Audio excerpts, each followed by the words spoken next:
Assalamualaikum warahmatullahi wabarakatuh. Waalaikumsalam. Sahabat Masjid Bedul yang dirahmati Allah Subhanahu wa taala, alhamdulillah kita kembali jumpa lagi di channel YouTube Masjid Nurul Islam Karangtawang. Di edisi kali ini Ahad 5 Januari 2025. Sahabat yang dirahmati Allah, senang rasanya kalau Anda dalam keadaan sehat walafiat, tidak kurang suatu apapun. Semoga Allah senantiasa memberkahi Anda semua, dan jangan lupa agar channel kita ini senantiasa bisa menghadirkan informasi yang bermanfaat. Rasanya saya berterima kasih sekali seandainya Anda like dan subscribe di channel YouTube Masjid Nurul Islam Karangtawang. Dan jumpa kita kali ini di edisi Ahad 5 Januari 2025 ini, kita tengah berada di kediaman sahabat saya. Beliau adalah juga seorang mantan bankir juga, beliau adalah seorang pemerhati juga, dan alhamdulillah saat ini kita berada di kediaman beliau, itu rekan saya Kang Haji Ikin atau tepatnya Bapak Haji Sodikin, dan kita akan temui beliau untuk berkenalan lebih jauh. Lalu tujuan apa kita sowan ke kediaman beliau adalah ingin berbagi informasi, berbagi pengalaman terkait dengan masalah-masalah kemasyarakatan dan masalah-masalah keagamaan, termasuk di dalamnya adalah bagaimana ikhtiar kita untuk memakmurkan dan dimakmurkan masjid. Nah, ini barangkali temanya pada kesempatan kali ini. Kita temui saja langsung rekan kita, saudara kita, Pak Haji Ikin. Assalamualaikum warahmatullahi wabarakatuh. Senang rasanya. Saya sudah lama nggak bincang-bincang dengan sahabat saya. Jadi kita sapa dulu deh. Assalamualaikum warahmatullahi wabarakatuh. Alhamdulillah. Sehat, Kang? Alhamdulillah. Gimana sebaliknya? Alhamdulillah sehat. Jujur saja mungkin sahabat bahwa saya ini adalah jarang ketemu beliau. Di usia yang sudah cukup renta ini, tapi masih nampak muda dan ganteng. Kalau ini memang bawaannya dari sana gitu ya. Jadi, selalu ganteng, selalu fresh, dan selalu friendly, luar biasa. Akan juga kelihatan awet muda. Alhamdulillah, senang rasanya ini nyaman, kediaman yang insya Allah jadi ideal. Mudah-mudahan ini adalah rumah yang diberkahi Allah. Amin, amin, amin. Jadi maaf ya, saya ini silaturahmi, semoga keluarga dirahmati Allah. Dan ingin berbincang-bincang tentu saja terkait pengalaman. Dan saat ini kesibukan Haji apa nih Kang Haji? Kira-kira bisa mungkin sebelum kita bicara lebih jauh. Baik. Kesibukan belakangan ini apa nih Haji? Oh ya saya terima kasih ya sebelumnya diberikan kesempatan kita saling sharing pengalaman ya. Saya rasa dua-dua kita ini dengan umur yang lumayan ya, udah menyentuh kepala 6 ya. Iya. Ya saya rasa dua pengalaman disatukan itu mungkin menjadi lengkap ya. Iya. Kita kadang hidup di kota selamanya juga perlu juga pengalaman apa yang terjadi di daerah kita kan. Iya. Yang di daerah mungkin dengan ditambah sedikit pengalaman teman-teman yang biasa merantau mungkin lebih lengkap juga gitu ya. Nah jadi kalau saya sendiri sebenarnya tidak jauh berbeda lah dengan Akang ya. Jadi selepas kuliah itu merantau di sana, cari pekerjaan, setelah kerja tahu-tahu sudah tua, sudah pensiun. Tidak terasa ya? Tidak terasa kita. Memang walaupun memang saya lama di perbankan ya, ya tapi tetap dunia sosial kemasyarakatan bagi saya itu tidak boleh kita lupakan. Iya. Khususnya kehidupan di lingkungan masjid. Iya. Karena pada dasarnya seperti yang saya alami sekarang, begitu saya pensiun, rasa-rasanya saya harus mulai hijrah gitu. Hijrah dalam arti kalau usia sudah 60, tapi kita masih aja dibayang-bayangi kebiasaan kehidupan masa lalu, itu rasanya kita bodoh gitu. Yeah. Kita harus bisa menghisap diri, umur 60 lah kita kembali ke masjid. Iya, oke. Nah, kira-kira begitu. Back to masjid. Luar biasa. Iya, begitulah kira-kira kegiatan saya sekarang. Oke, sahabat, demikian ini sebagai mukadimah baru saja disampaikan oleh rekan kita Kang Haji Ikin yang luar biasa. Jadi ternyata bahwa perjalanan kehidupan ini mungkin dengan dari fase ke fase. Kita sudah berada di kepala atau di usia 60-an gitu ya. Dan tadi sudah disampaikan betapa umur kita ini sudah beranjak renta dan mungkin barangkali bagaimana menjadi umat yang baik, yang khair ummah di usia tua begitu kan ya. Dan ini sudah dilakukan oleh Kang Haji Ikin gitu ya. Jadi beliau pernah bekerja, pernah meniti karir, dan kemudian karirnya juga meningkat, bahkan pernah menjadi vice president dalam sebuah lembaga perbankan di DKI Jakarta. Dan alhamdulillah sekarang beliau sudah nyaman dengan keluarga, dengan cucu-cucu tentunya ya. Dan sekarang ingin rasanya menjadi bagian dari ahlul masjid, mungkin alhamdulillah. Nih barangkali sahabat ya, kita akan gali lebih dalam sebetulnya apa sih obsesi beliau terkait dengan masalah kehidupan beragama, kehidupan beribadah. Apa itu kira-kira Kang Haji? Kita akan dikatakan sukses apabila ada keseimbangan dalam hidup. Sukses itu apa sebetulnya maknanya? Nah, kadang orang menerjemahkan atau mengartikan sukses itu berbeda-beda ya. Ada orang yang mengatakan sukses itu ketika dia bisa mendapatkan apa yang dia cita-citakan, yang dia inginkan. Maaf saya potong.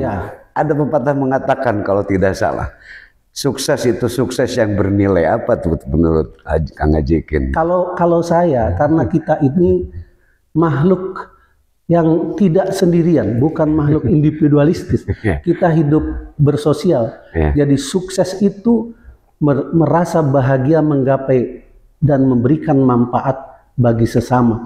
Jadi ada pepatah yang mengatakan khairun nas anfa'uhum linnas. Sebaik-baik manusia adalah yang memberikan manfaat banyak bagi sesama. Sesamanya ya. Jadi bagi saya sukses itu ya itu tadi Pak. Itu yang dimaksud sukses bernilai ya. Iya betul. Luar biasa sekali. Ya sependapat kita. Ya betul itu ya. Kita tidak bisa berhasil hidup hanya cukup merasa bahagia buat diri sendiri, tapi hidup tidak bisa memberikan manfaat bagi sesama gitu.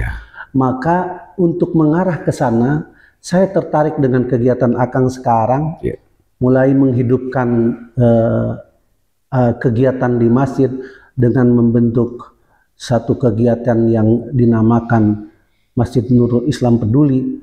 Menurut saya itu sangat baik ya. Tapi kalau saya boleh mulai masuk ke sana nih.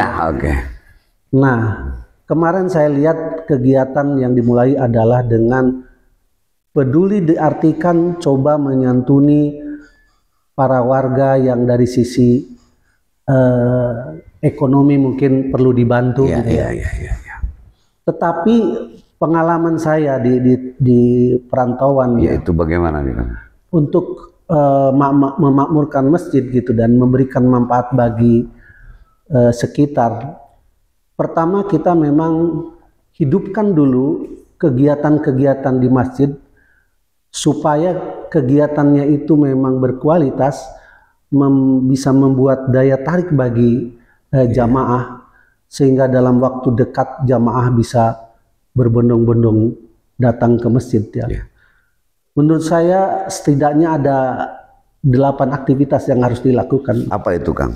8 aktivitas untuk katakanlah untuk memberikan ruh semangat umat agar memamurkan masjid. Betul.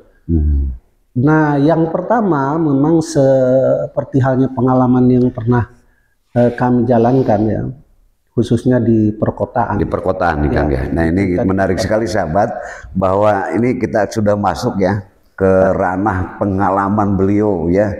Bagaimana beliau berinteraksi sosial, berkomunikasi sosial di masyarakat kota, termasuk tentang kehidupan beragama di sana. Ada 8 item yang ingin dibahas pada kesempatan hari ini. Dan ini sangat menarik, jadi Anda layak untuk menyimak wawancara kita pada kesempatan hari ini. 8 item yang ingin disampaikan. Kita gali 8 item.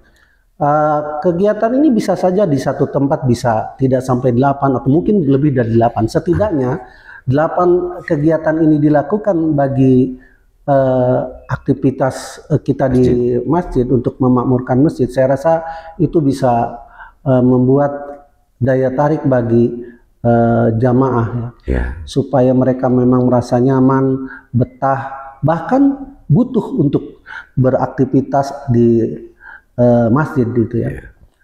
Nah, yang pertama memang khususnya mungkin di lingkungan Masjid Nurul Islam sekarang secara organisasi saya rasa kepengurusan sudah ada lah ya. Mungkin nanti tinggal disesuaikan aja kegiatan-kegiatannya, dan mungkin sebagian dari 8 ini ada yang memang sudah dijalankan sebenarnya ya. Nah, yang pertama kita coba ada kegiatan yang rutin yang bersifat kajian ya, baik itu kajian Quran, ada juga kajian yang bersifat umum dan ada yang bersifat khusus, bisa khusus untuk kaum ibu-ibu atau khusus untuk remaja gitu. Nah, mengenai materinya memang itu bisa kita kelompokkan lagi ya. Ada materi yang mungkin sifatnya tematik ya, itu bisa diatur waktunya berapa lama sekali yang tematik. Juga ada kajian-kajian mungkin khusus membahas hadis atau membahas tafsir gitu ya. Dan ini bisa berseri gitu. Jadi sehingga orang ketika minggu pertama mendapatkan satu kajian dengan bahasan fikih hadis, lalu mungkin pertemuan pertama membahas mengenai puasa sunnah atau membahas mengenai toharoh, mungkin berikutnya bisa ada bahasan lain, sehingga para jamaah merasa kurang lengkap kalau tidak datang di minggu berikutnya. Begitu juga dengan kajian tafsir dan sebagainya.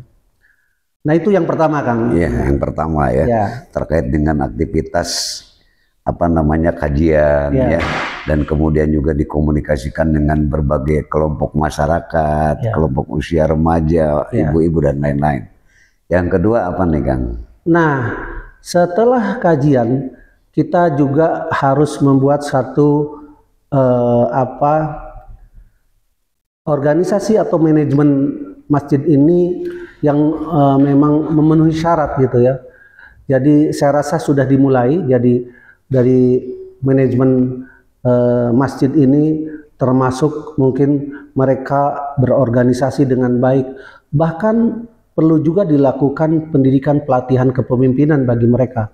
Jadi kepemimpinan untuk jajaran pengurus ya. Iya, itu di beberapa masjid di perkotaan sekarang para anggota DKM itu sudah diberikan kesempatan untuk mengikuti pendidikan pelatihan di bidang leadership, sehingga mereka memang tidak hanya disibukkan dengan aktivitas rutin di lingkungan masjid, tetapi dia secara pengalaman dan keilmuannya juga bertambah.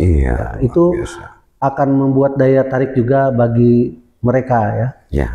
Nah, saya rasa mungkin yang dilakukan di Masjid Nurul Islam sekarang ini, kalau saya lihat untuk ukuran di daerah, saya lihat udah bagus kegiatannya. Tinggal nanti mungkin menurut saya udah mulai bagus. Sempat juga terpikirkan untuk adanya latihan dasar kepemimpinan untuk jajaran pengurus, agar diharapkan nanti mereka ini bisa mengelola program ini dengan profesional dan juga lancar dan betul secara aspek manajerial gitu. Memang ini sedang digagas sampai ke sana, Kang. Jadi terima kasih sekali nih atas masukan Kang Haji Ikin terkait dengan masalah manajemen kemasjidan kaitannya barangkali. Dan insya Allah kita akan coba difasilitasi agar kita juga memiliki para pengurus DKM yang memiliki kemampuan manajerial pastinya. Yang ketiga, saya rasa masjid juga harus punya sumber-sumber. Walaupun sebenarnya tujuannya bukan untuk mencari usaha yang sumber daya ya. Sumber dalam arti di beberapa masjid sekarang ada yang membentuk koperasi. Jadi koperasi ini yang pertama memang kebutuhannya untuk memenuhi ya kebutuhan baik pengurus bagi masyarakat sekitar. Nah, ini saya ada pengalaman, ada koperasi masjid sekarang bahkan bisa menjadi andalan penghasilannya untuk pengembangan masjid. Nah itu di situ lengkap secara organisasi, ada dewan pengawas dan sebagainya, dan itu clear, terbuka dari seluruh kegiatan, laporan keuangannya. Itu bisa saja mungkin kalau membuat usaha langsung, badan usaha koperasi, mungkin perlu effort yang besar ya. Iya. Saya rasa di beberapa tempat sekarang mungkin ada juga pengusaha daerah itu yang sudah maju usahanya, bahkan ada, saya dengar ada yang sudah open, bisa siapapun beli saham itu. Nah bisa berawal dari situ, atau bagaimana mengawali pembentukan koperasi ini. Nah walaupun awalnya memang kita hanya koperasi kecil gitu ya untuk lingkungan masjid, tapi saya ketemu satu koperasi di lingkungan masjid bahkan sekarang udah menjadi besar gitu ya. Itu mungkin saya rasa sebagai pendorong semangat juga untuk kegiatan itu di kota Kang ya. Di kota seperti itu sekarang. Terima kasih nih Kang Haji, memang sempat juga ini menjadi jadi diwacanakan kita ingin punya yayasan, jadi nanti kita punya naungan gitu ya, bahwa gerakan kita ini tidak hanya DKM atau tim gitu, bahkan ini tim di bawah DKM kan sebetulnya ya. Nah kita juga berencana ingin punya yayasan sehingga yang menaungi berbagai kegiatan, termasuk kita juga punya mimpi yang tadi disampaikan Kang Haji seperti koperasi. Bahkan kita punya mimpi ingin punya BUMM, badan usaha milik masjid. Itu kan bagus. Nah itu kita juga sempat ke sana dan akan kita selalu upayakan dengan pihak Dewan Penyantun, tentunya mudah-mudahan selalu ada jalan keluar untuk kemakmuran masjid dan untuk kemakmuran umat, kita akan selalu upayakan. Langkah berikutnya kita memang ini menjadi syarat bagi aktivitas masjid supaya bisa berjalan lancar ya, mengenai fasilitas atau sarana prasarana ya. Ada masjid yang melengkapi fasilitasnya, kesediaan mobil ambulan, bahkan kendaraan-kendaraan untuk keperluan masyarakat di saat darurat gitu ya. Ada berbagai fasilitas lainnya gitu yang diperlukan. Bahkan ada membentuk satu organisasi yang di dalamnya khusus dia merespon ketika ada yang berduka. Salah satu contoh, ada warga yang meninggal gitu ya. Lalu bantuan itu secara spontan, peran aktif dari teman-teman di lingkungan masjid itu secara sigap membantu, sehingga Sohibul Musibah itu tidak terlalu pusing, tahu-tahu semua sudah beres, sudah rapi dihandle oleh masjid, dari mulai ambulan, mengurus ke pemakaman ya, sampai mengatur para tamu yang hadir dan sebagainya. Memang di kota ini hal seperti ini sekarang sudah menjadi kebutuhan ya.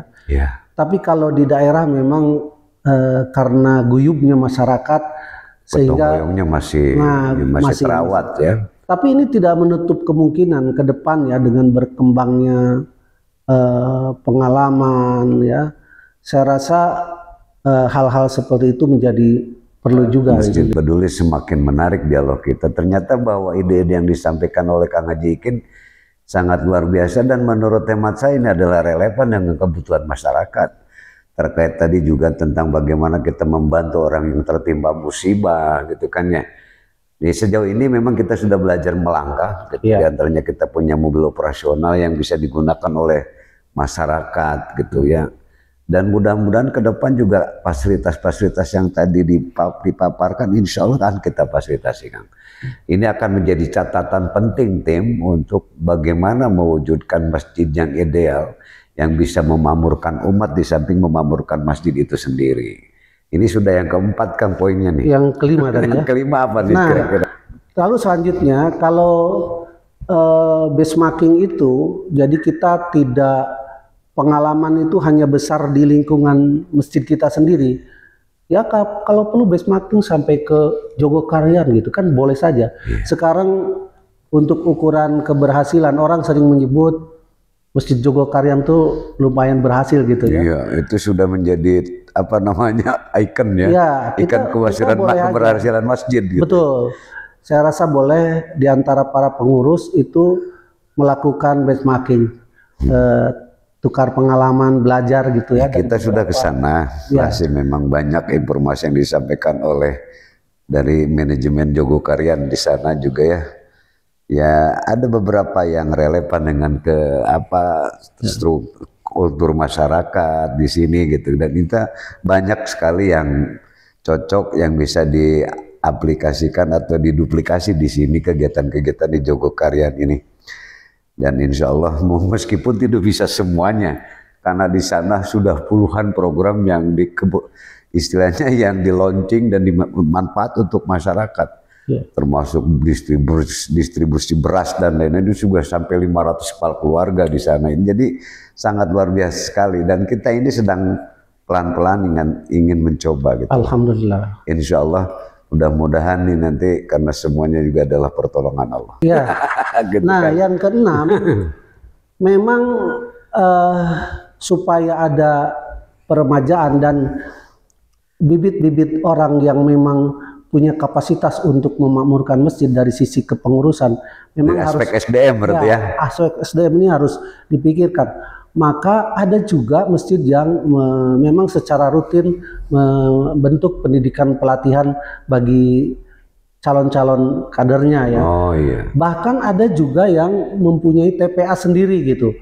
Ya sesuai kemampuan, ada dari mulai levelnya TK, SD, bahkan ada yang sampai sekolah menengah gitu ya. Ternyata, maaf nih sahabat, ternyata yang disampaikan oleh Kang Haji Ikin itu sebetulnya merupakan apa ya, keinginan atau cita-cita atau harapannya, ya harapan tim pengurus bahwa inginnya sejauh itu, Kang. Ya, ya. Jadi kita tidak ingin nanggung, bahkan mungkin sempat muncul ke permukaan dari Dewan Penyantun. Kita ingin punya masjid yang menjadi percontohan di Kabupaten Kuningan, bahkan mungkin di luar Kabupaten Kuningan. Dan ini mungkin bukan mimpi, barangkali ketika dikelola dengan profesional dan maksimal, insya Allah mungkin hal itu bisa tercapai ya Kang. Ya. Insya Allah mungkin demikian. Jadi Kang Haji ya jangan segan-segan untuk selalu memberikan saran atau apapun gagasan, pemikiran, pokok-pokok pikiran yang mendukung untuk kemajuan gerakan ini, ya sangat-sangat diharapkan nih Kang Haji ya. 6 tadi sudah. Kita aktifkan medsos atau istilah orang kerennya sekarang sudah mulai memanfaatkan AI gitu ya. Yeah. Nah ini memang lingkungan masjid saya rasa untuk mengikuti perkembangan zaman, saya rasa itu menjadi suatu kebutuhan yang mendasar ya. Nah saya dengar juga di Masjid Nurul Islam Peduli ini sudah mulai ya, sekarang sudah punya apa channel YouTube-nya, ada Instagram juga. Saya lihat Akang juga udah lebih beken nih. Saya lihat sekarang subscribernya sudah cukup banyak juga ya. Alhamdulillah. Itu sekarang menjadi satu media komunikasi yang baik untuk pengembangan masjid ya. Yeah. Nah itu saya rasa cukup efektif juga ya. Efektif, betul. Yang ke-8 apa namanya? Nah, yang ke-8 rajin-rajin mendata ya. Mendata dalam arti kadang kita merasa puas dengan jamaah yang tetap itu saja gitu ya. Coba mendata, tujuannya adalah kita coba berpikir untuk kalau orang itu biasa dilakukan penilaian itu oleh orang lain ya. Tapi kali ini coba kita belajar menghisab diri sendiri gitu ya. Muhasabah. Kira-kira kegiatan kita selama ini masih banyak yang kurang atau tidak. Yeah. Nah sehingga evaluasi itu menjadi penting dan setiap saat kualitasnya meningkat terus gitu lah. Nah kalau 8 itu dipenuhi, saya rasa Masjid Nurul Islam ini akan menjadi percontohan, Pak. Insya Allah bisa terwujud ya. Kalau kita mampu menggerakkan SDM yang ada di Karangtahun ini, rasanya bukan hal yang mustahil ketika 8 item yang tadi disampaikan oleh Kang Haji Ikin ini, insya Allah bisa diwujudkan. Begitu ya. Karena semua itu sebetulnya kalau dilihat dari tujuan Masjid Peduli ini kan dalam rangka peduli, ada beberapa peduli tentunya. Ada masjid yang ramah anak, masjid ramah musafir, kemudian juga ada gerakan tentang masjid ramah duafa dan lain sebagainya. Kesemuanya ini juga baru saja disampaikan oleh Kang Haji, ini sangat relevan. Jadi mungkin terima kasih nih atas saran trik masukannya dan juga berbagi pengalaman di kesempatan hari ini. Ini sangat berharga sekali nih untuk sahabat Masjid Peduli. Jadi harus selalu diikuti bahwa channel YouTube kita ini, karena ini bermanfaat, obrolan kita ini adalah sangat bermanfaat untuk pengembangan selanjutnya, dan juga mohon dukungan untuk seluruh yang sahabat Masjid Peduli untuk selalu like dan subscribe agar kita juga dapat informasi-informasi yang bermanfaat seperti ini. Oke, terima kasih Kang Haji. Menjadi manusia yang penting adalah ingat khairun nas anfa'uhum linnas. Setuju kan? Setuju. Baik. Oke, sahabat, apa yang tadi dipaparkan oleh Kang Haji Ikin ini sangat luar biasa. Bahkan ini akan menyentuh setiap kegiatan dan program-program yang kita gagas dan sudah kita laksanakan dan kita realisasikan dan juga kita pertanggungjawabkan. Nah, untuk inilah barangkali mudah-mudahan nanti pada kesempatan lain kita bisa jumpa lagi ya Kang. Di kesempatan lain untuk selalu berbagi nasihat dan informasi, karena tadi disampaikan bahwa khairun nas anfa'uhum linnas. Ada sedikit tambahan bahwa bahagia sejati adalah tatkala kita mampu membahagiakan orang lain. Betul. Jadi jangan kemana-mana, ikuti terus channel YouTube Masjid Nurul Islam Karangtawang. Dan yang ingin bersedekah, tergerak hati ingin ikut menyalurkan sedekah atau jariah, bisa disalurkan ke rekening BSI dengan nomor 72908091171. 72908091171 atas nama Masjid Nurul Islam Peduli. Dari kediaman Haji Sodikin di Karangtawang, saya Subaryadi Yusuf mengucapkan terima kasih atas kebersamaannya dan terima kasih atas dukungannya, dan akhiri dengan Assalamualaikum warahmatullahi wabarakatuh. Waalaikumsalam warahmatullahi wabarakatuh.